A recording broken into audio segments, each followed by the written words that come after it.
Hello students, अब हम start करते हैं वुंड हीलिंग। वुंड हीलिंग का मतलब होता है घाव का भरना। ठीक है, तो वुंड हीलिंग के अंदर कौन कौन सी कंडीशन है जिसकी ज़रूरत होती है। Condition required for wound healing, पहला है सिस्टेमिक फैक्टर। तो कौन कौन से सिस्टेमिक फैक्टर अच्छे होने चाहिए जिससे घाव जल्दी भरे। पहला, good nutritional status, general health, जो खान पान है वो अच्छा होना चाहिए, जनरल हेल्थ अच्छी होनी चाहिए। दूसरा, इन्फेक्शन नहीं होना चाहिए, इन्फेक्शन किस तरह का है उस पर भी डिपेंड करता है। तीसरा, इम्पेयर्ड इम्यूनिटी, यदि इम्यूनिटी अच्छी नहीं है तो सिस्टमिक फैक्टर जो है वीक हो जाएगा और हीलिंग जो है वो धीरे होगी। पुअर ब्लड सप्लाई, यदि जहाँ पर चोट लगी है वहाँ पर सब ब्लड सप्लाई अच्छी नहीं है तो सिस्टमिक कंडीशन जो है वो बिगड़ जाएगी और उससे घाव जल्दी नहीं भरेगा। एग्जाम्पल इसका, डायबिटीज़ मेलाइटस वाले पेशेंट में घाव धीरे भरते हैं, कैंसर वाले पेशेंट में घाव धीरे बढ़ते हैं। तो ये जो फैक्टर हैं वो क्या करते हैं, वुंड हीलिंग को स्लो कर देते हैं। फिर उसके बाद में देखिए लोकल फैक्टर। लोकल फैक्टर के अंदर it include a good blood supply. Local factor के अंदर चाहिए कि जिस एरिया में हीलिंग होनी है वहाँ पर ब्लड सप्लाई अच्छी हो, ऑक्सीजन और न्यूट्रिशन सप्लाई अच्छी हो। ठीक है, वेस्ट प्रोडक्ट जो बनते हैं वो वहाँ से फ्रीली निकल सकें। इसके अलावा जो वुंड है वो किसी और चीज़ से दूषित नहीं हो, कंटामिनेटेड नहीं हो, जैसे कोई और माइक्रो ऑर्गेनिज्म ना लग जाए, कोई फॉरेन बॉडी ना लग जाए, कोई टॉक्सिक केमिकल के संपर्क में वो वुंड ना आ जाए। क्योंकि यदि पहले से ही घाव है, इन्फेक्शन है और ऊपर से कोई माइक्रो ऑर्गेनिज्म, फॉरेन मटेरियल या कोई टॉक्सिक केमिकल के टच में आ गया तो उसकी वजह से जो वुंड है वो और ज़्यादा गहरा हो जाएगा। ठीक है, उसके बाद में नेक्स्ट हम देखते हैं हीलिंग के टाइप्स। तो हीलिंग के टाइप्स में से पहला है प्राइमरी हीलिंग। प्राइमरी हीलिंग होती है हीलिंग बाय फर्स्ट इंटेंशन। इसके अंदर मिनिमम डिस्ट्रक्शन होता है। मिनिमम डिस्ट्रक्शन वाले टिश्यूज़ को हील करने के लिए प्राइमरी हीलिंग होती है। ठीक है, सेवरल ओवरलैपिंग स्टेजेस होती है इसके अंदर। रिपेयरिंग प्रोसेस के अंदर इसमें 3 स्टेजेस हैं। पहली है इन्फ्लामेशन, दूसरी प्रोलिफरेशन और तीसरी है मैचुरेशन। अब हम एक एक करके इनको डिस्कस करते हैं। ये देखिए, सबसे पहले है इन्फ्लामेशन। इन्फ्लामेशन के अंदर क्या होता है, कट सरफेस बिकम इन्फ्लेम्ड। जो कटी हुई सरफेस है वहाँ पर इन्फ्लामेशन होगा, वहाँ पर ब्लड का क्लॉट बनेगा। सबसे पहले क्या बनेगा, रक्त का थक्का जमेगा।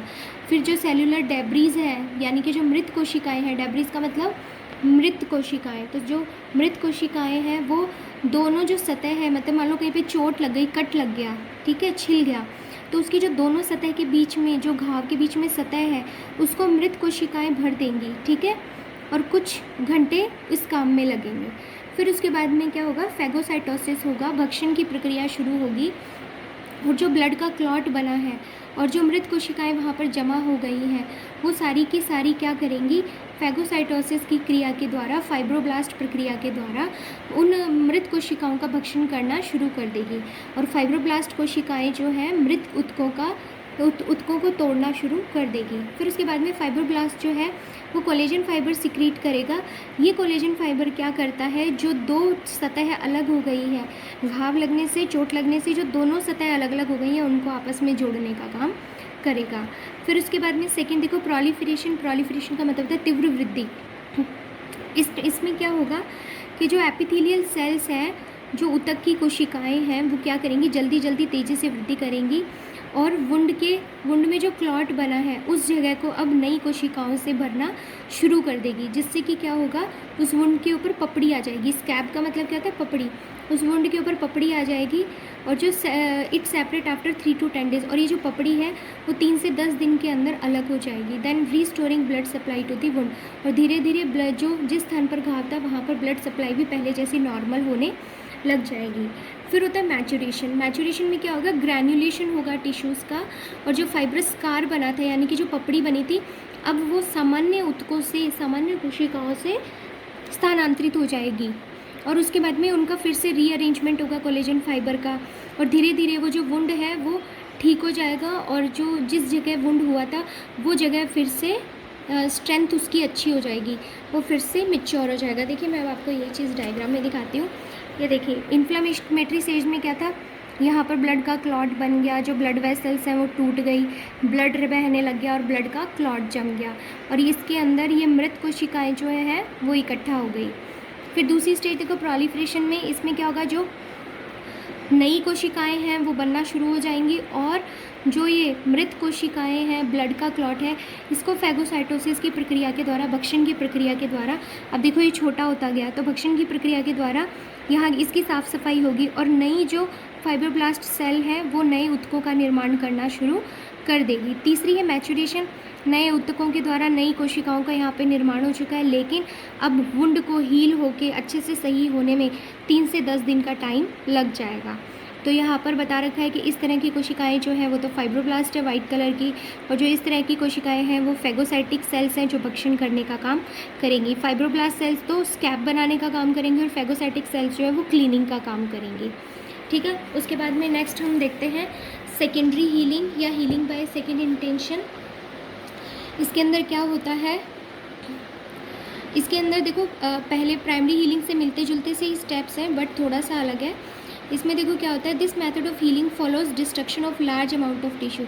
सेकेंडरी हीलिंग तब होती है जब बॉडी के अंदर ज़्यादा चोट लग जाती है, जैसे मान लो कोई एक्सीडेंट हो गया या ऐसा कुछ, तो जब ज़्यादा डिस्ट्रक्शन हो जाता है, ज़्यादा हानि हो जाती है टिश्यूज़ की, उस टाइम पे सेकेंडरी हीलिंग होती है। स्टेजेस प्राइमरी हीलिंग की जैसी ही होती है, बस जो वुंड का साइज़ है उसके ऊपर हीलिंग का डिपेंड करती है कि हीलिंग प्रोसेस कैसा रहेगा। तो अब इसमें देखिए सबसे पहले है इन्फ्लेमेशन। इन्फ्लेमेशन में वही होगा सेम कि जो नेक्रोटिक टिश्यूज़ है वहाँ पर मृत कोशिकाओं का समूह बन जाएगा, और वहाँ पे जो सरफेस एरिया है वो this develop on surface of healthy tissues, मतलब जो नेक्रोटिक टिश्यू है, जो मृत कोशिकाएं हैं वो उस जगह को भर लेंगी जहाँ पर मृत ऊतक है। प्रोलिफरेशन में क्या होगा, वही ग्रैनुलेशन होगा टिश्यूज़ का, कैपिलरी बर्ड्स बनेंगी फैगोसाइटोसिस और फाइब्रोब्लास्ट प्रक्रिया के द्वारा। फाइब्रोब्लास्ट से तो क्या बनेगा, पपड़ी आना शुरू होगी, और फैगोसाइटोसिस से जो मृत कोशिकाएं हैं उनका भक्षण होना शुरू हो जाएगा। जो फाइब्रोब्लास्ट है वो वुंड को धीरे धीरे कॉन्ट्रैक्ट करेगा, मतलब जो घाव है उसको सिकोड़ेगा और उसकी परतों को आपस में जोड़ने की कोशिश करेगा। वुंड का साइज़ धीरे धीरे छोटा होगा, हीलिंग का मतलब घाव भरना शुरू हो जाएगा ग्रैनुलेशन टिश्यू की वजह से, और धीरे धीरे ये जो घाव भरता भरता सतह पर, डर्मिस का मतलब स्किन की सतह पर आ जाएगा। स्किन की सतह पर एपिथेलियल सेल्स जो हैं वो दोनों किनारों को आपस में जोड़ देगी तीव्र वृद्धि करके। ठीक है, उसके बाद में अब जो घाव भरा है उस घाव में जो नए टिश्यूज़ आए हैं उनका मैचुरेशन होगा।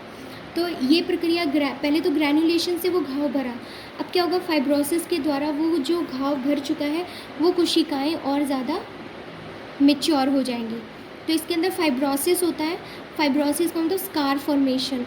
ये प्रोसेस जो है वो ग्रैनुलेशन की प्रक्रिया के साथ ही शुरू हो जाता है, और ये ख़त्म कब होता है, जब नई कैपिलरी बन जाती है इन्फ्लामेटरी मटेरियल को हटाने के लिए। सारे जो डेड टिश्यूज़ हैं वो हट जाते हैं, सिर्फ कोलेजन फाइबर रह जाता है। कोलेजन फाइबर जो है वो फाइब्रोब्लास्ट कोशिकाएं निर्मित करता है, जिसके अंदर देखो कई प्रोसेस होते हैं। पहला है एडिशन। एडिशन का मतलब क्या होता है कि it consist of fibrous tissue which cause adjacent structure to stick together. Adhesion के अंदर क्या होता है, जो दो परतें आपस में इस तरीके से अलग हो जाती है, वो दोनों परतें आपस में आकर के जुड़ना शुरू हो जाती है। स्टिक का मतलब चिपकना शुरू हो जाती है। ठीक है, फाइब्रोसिस ऑफ इन्फैक्ट, फाइब्रोसिस के अंदर क्या होता है, blockage of a vessel by a thrombus cause an infarction. वो ब्लड वेसल्स जो इन्फ्लामेशन बढ़ा रही थी उन ब्लड वेसल्स को यहाँ पे ब्लॉक कर दिया जाता है, ताकि वो ब्लड सप्लाई ना करती रहे और इन्फेक्शन को बढ़ाती ना रहे। इसलिए जो इन्फेक्शन करने वाली ब्लड वेसल्स हैं उनको उनके अंदर थ्रोम्बस कर दिया जाता है, ब्लॉक कर दिया जाता है उनको। दिस में leads to disinfection of various organ, जैसे हार्ट है, ब्रेन है, किडनी है, लीवर है। तो क्या होता है, जब फाइब्रोसिस होता है इन्फेक्शन एरिया का, तो वो इन्फेक्शन हार्ट, ब्रेन, किडनी और लीवर तक नहीं जा पाता, वो इन्फेक्शन जहाँ है वहीं पर रह जाता है। फिर देखो धीरे धीरे टिश्यू श्रिंकेज होगा। श्रिंकेज का मतलब सिकुड़ना। धीरे धीरे जो फाइब्रस टिश्यू का निर्माण हुआ है वो किनारों को आपस में जोड़ेगा, छोटी छोटी स्मॉल ट्यूब्स, छोटी छोटी ब्लड वेसल्स को रिपेयर करेगा, उनको जोड़कर पहले जैसा बनाएगा, और धीरे धीरे जो ब्लड वेसल्स हैं वो सब क्या हो जाएंगी, सिकुड़कर घाव को भरने की कोशिश करेंगी। ठीक है, कभी कभार क्या होता है, जैसे वेसल्स है, यूरेटर्स है, यूरिथ्रा है, इनके अंदर यदि कोई घाव हो जाता है तो जब ये घाव सिकुड़ता है भरने के लिए तो उन ऑर्गन्स की इलास्टिसिटी चली जाती है। क्या हो जाता है, ऑर्गन की इलास्टिसिटी, यानी कि उन ऑर्गन्स की पहले से काम करने की क्षमता जो है वो कम हो जाती है। तो देखिए प्राइमरी और सेकेंडरी हीलिंग के अंदर स्टेजेस तो सेम है, इन्फ्लामेशन, प्रोलिफरेशन, मैचुरेशन। लेकिन जो सेकेंडरी हीलिंग है उसके अंदर जो मैचुरेशन होता है उसके अंदर फाइब्रोसिस की प्रक्रिया होती है, और फाइब्रोसिस की प्रक्रिया में 3 स्टेजेस है। पहले सतह को चिपकाना, दूसरा जो फाइब्रोसिस के द्वारा इन्फेक्टेड एरिया में ब्लड सप्लाई को कम करना, और तीसरा जो सतह अलग हो गई है उनको आपस में जोड़कर वुंड के साइज़ को धीरे धीरे श्रिंक करना। तो इस तरीके से बेसिक जो स्टेजेस है वो सेम है, लेकिन उनका प्रोसेस थोड़ा अलग है। अब इस यूनिट का लास्ट टॉपिक है complications of wound healing. Wound healing की कॉम्प्लिकेशन क्या हो सकता है? इन्फेक्शन बढ़ सकता है। मान लीजिए घाव भरने की प्रक्रिया में कोई बैक्टीरिया का इन्फेक्शन हो गया तो उसकी वजह से उस घाव में पस का निर्माण हो जाएगा, मवाद बढ़ जाएगी इसके अंदर, ठीक है। इसके अलावा जब फाइब्रस टिश्यू सिकुड़ेंगे तो उसकी वजह से क्या होगा, जैसे ब्लड वेसल्स है उसका तो ल्यूमेन का मतलब उसका व्यास छोटा हो जाएगा।